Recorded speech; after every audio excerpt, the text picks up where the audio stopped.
प्राचीन काल में जब प्रकृति के शून्यत्व ने स्पष्टि को जन्म दिया, तब विष्णु पुराण में वर्णित लोकों की उत्पत्ति की कथा आरंभ हुई।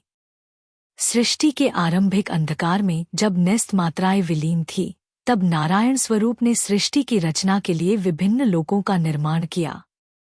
इन लोकों को 14 स्तरों में विभाजित किया गया, जो भौतिक, आध्यात्मिक और दिव्य गुणों से युक्त हैं। सबसे पहले सत्यलोक, जिसे ब्रह्मलोक भी कहा जाता है, की रचना हुई। यह लोक ब्रह्मा जी का निवास स्थान है, जहाँ केवल सत्य और ज्ञान का वास है। सत्यलोक में किसी प्रकार का अज्ञान या माया का प्रभाव नहीं है। यहाँ ब्रह्मा जी सृष्टि की संरचना, संचालन और संतुलन का कार्य करते हैं। यह स्थान इतना दिव्य है कि इसे केवल महान तपस्वी और ज्ञानियों द्वारा ही प्राप्त किया जा सकता है। सत्यलोक के नीचे तपलोक स्थित है। यह स्थान उन आत्माओं के लिए है जो कठोर तप और साधना में लीन रहती हैं। तपलोक में तपस्वियों की साधना से उत्पन्न ऊर्जा से ब्रह्मांड का संतुलन बना रहता है। यहाँ की अद्भुत शांति और दिव्यता को शब्दों में व्यक्त करना असंभव है। तपलोक के नीचे जनलोक है। जनलोक वह स्थान है जहाँ ऋषि और मुनि निवास करते हैं। वे यहाँ ध्यान और साधना करते हुए सृष्टि के संचालन में सहयोग करते हैं। यह लोक आत्मा की शुद्धि और ज्ञान की प्राप्ति के लिए आदर्श स्थान है। जनलोक का महत्व इसलिए भी है क्योंकि यह मानव और देवताओं के बीच की कड़ी के रूप में कार्य करता है। जनलोक के बाद महरलोक आता है। महरलोक में महान आत्माएं और सिद्ध पुरुष निवास करते हैं।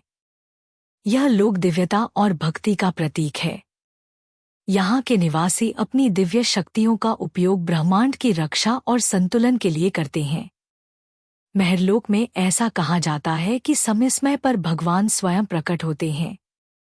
इसके नीचे स्वरलोक स्थित है, जिसे इंद्रलोक भी कहा जाता है।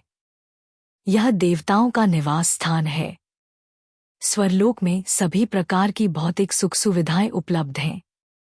यहाँ इंद्रदेव का शासन है, जो देवताओं के राजा माने जाते हैं। स्वरलोक में सुंदर उपवन, अद्भुत संगीत और आनंदमय वातावरण का वर्णन पुराणों में मिलता है। स्वरलोक के नीचे भुवरलोक और फिर भूलोक स्थित हैं। भुवरलोक में मानव और देवताओं के बीच के संपर्क का स्थान है। यह लोक अर्धदिव्य और अर्धभौतिक गुणों से युक्त है।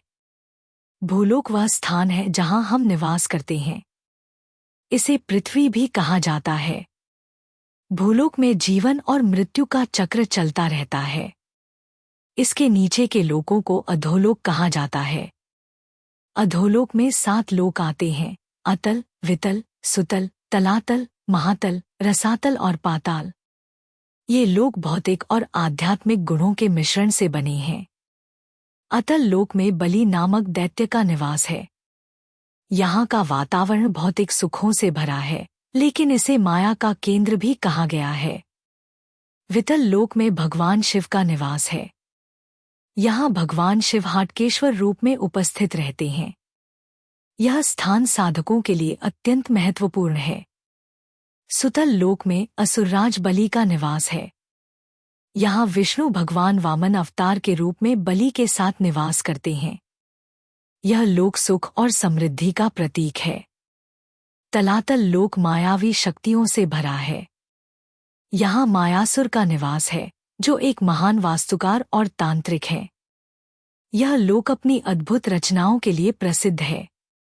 महातल लोक नागों का निवास स्थान है। यहाँ वासुकी और अन्य नाग रहते हैं। महातल में नागों की शक्ति और उनकी तपस्या का वर्णन मिलता है। रसातल लोक में दैत्य और दानव निवास करते हैं। यह स्थान भौतिक सुखों और ऐश्वर्य से युक्त है, लेकिन आध्यात्मिकता का अभाव है। पाताल लोक अधोलोक का अंतिम स्थान है। इसे नागलोक भी कहा जाता है। यहाँ शेषनाग का निवास है, जो भगवान विष्णु का शयन स्थान है। पाताल लोक अद्भुत समृद्धि और भौतिक सुखों से युक्त है। इन 14 लोकों की रचना ब्रह्मांड के संतुलन और संचालन के लिए की गई है। प्रत्येक लोक का अपना महत्व, गुण और कार्य है। इन लोकों का विस्तृत वर्णन विष्णु पुराण में मिलता है, जो सृष्टि के रहस्यों को समझने का मार्ग प्रशस्त करता है।